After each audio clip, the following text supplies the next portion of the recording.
उत्तर प्रदेश के मुख्यमंत्री योगी आदित्यनाथ ने बंगाल में हो रहे दंगे को लेकर बड़ा बयान दिया। उन्होंने एक कार्यक्रम के दौरान कहा कि लातों के भूत बातों से नहीं मानेंगे, दंगाई डंडे से ही मानेंगे। आज हरदोई जिले में अमर सेनानी राजा नरपति सिंह स्मारक स्थल पर आयोजित विभिन्न विकास कार्यों के लोकार्पण और शिलान्यास कार्यक्रम में सीएम योगी आदित्यनाथ पहुंचे थे। यहीं पर सीएम योगी ने लोगों को संबोधित किया। ज्योतिषपीठ के शंकराचार्य स्वामी अभिमुक्तेश्वरानंद ने भी अब बंगाल के हिंसक दंगों पर प्रतिक्रिया दी है। उन्होंने कहा कि जब पहले गौ माता को काटा जा रहा था तो क्यों नहीं रोका गया, क्यों नहीं उनकी रक्षा की गई। गौ माता के आशीर्वाद से उनकी रक्षा होती। इस दौरान शंकराचार्य ने 140 करोड़ में 33 करोड़ गौ मतदाता बनाने का ऐलान किया। मतदाताओं को शपथ दिलाई जाएगी, जो गौहित की बात करेगा उसको मतदान करेंगे। करनी सेना को फर्जी सेना बताने और दो हाथ करने वाले बयान पर अब सपा सांसद रामजीलाल सुमन ने सफाई दी है। सपा सांसद ने कहा है कि हम सामाजिक सद्भाव के पक्षधर हैं। हम चाहते हैं कि अगर कोई हमारी राय से असहमत है तो असहमति का हमारे देश में विरोध करने का तरीका है। संविधान में कानून है, कानून का सहारा लें। हिंसक बातें करना ठीक नहीं। 19 तारीख को पार्टी के राष्ट्रीय अध्यक्ष अखिलेश यादव जी आगरा आ रहे हैं। उनसे बातचीत करके भविष्य की रणनीति तय की जाएगी।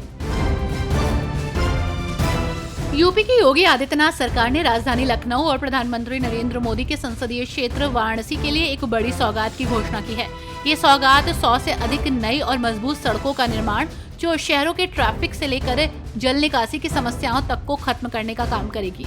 लखनऊ और वाराणसी में आने वाले वर्षों में जमीन से लेकर जिंदगी तक बदलाव की उम्मीद जताई जा रही है। लखनऊ के लोक बंधु अस्पताल में आग लगने की घटना में एक व्यक्ति की मौत हुई है, तो वहीं 28 मरीजों को सिविल हॉस्पिटल में शिफ्ट किया गया है। इस बीच सपा प्रमुख अखिलेश यादव ने हॉस्पिटल में आग लगने की घटना को लेकर बीजेपी सरकार पर सवाल उठाए हैं। उन्होंने हॉस्पिटल के रखरखाव को लेकर प्रबंधन पर भी सवाल उठाए।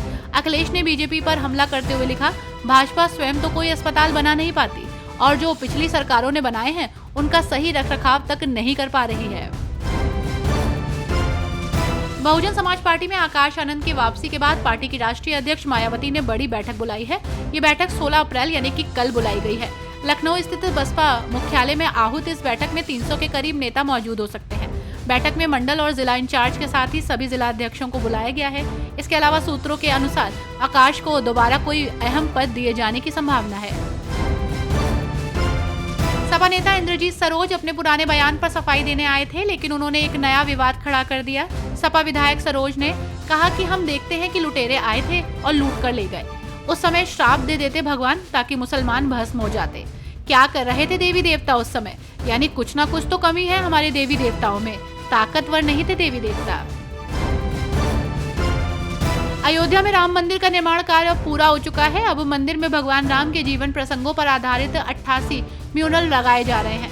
मंदिर के शिखर पर कलश भी स्थापित हो चुका है। अब जल्द ही वहां ध्वज दंड की स्थापना की जाएगी। माना जा रहा है कि जून के पहले सप्ताह में भगवान के मंदिर के परकोटे और मुख्य मंदिर के प्रथम तल पर प्रतिष्ठित होने वाले राम दरबार के दर्शन श्रद्धालुओं को हो सकेंगे।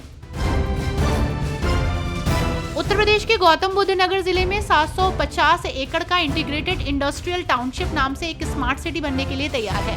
ये टाउनशिप दिल्ली मुंबई औद्योगिक कॉरिडोर का हिस्सा है। यहाँ सभी नागरिक सेवाएं सेंट्रल डिजिटल सिस्टम से ऑपरेट की जाएंगी। एक high tech command and control centre, पानी बिजली से लेकर यातायात सुरक्षा और वेस्ट मैनेजमेंट तक पर नजर रहेगी। उत्तर प्रदेश के आगरा में स्थित ताजमहल की त्वचा यानी कि सतह पीली पड़ती जा रही है। उसकी सतह में समा रहे धूल के कणों के कारण ऐसा हो रहा है। सरकार के सर्वे की एक रिपोर्ट ने लोगों की चिंता बढ़ा दी है। रिपोर्ट में ताजमहल के भविष्य में रंग बदलने की संभावना जताई गई है। पिछले कई सालों से ताजमहल पर निलंबित कणों की एक मोटी परत बनी हुई है, जो फिलहाल नंगी आंखों से दिखाई नहीं देती।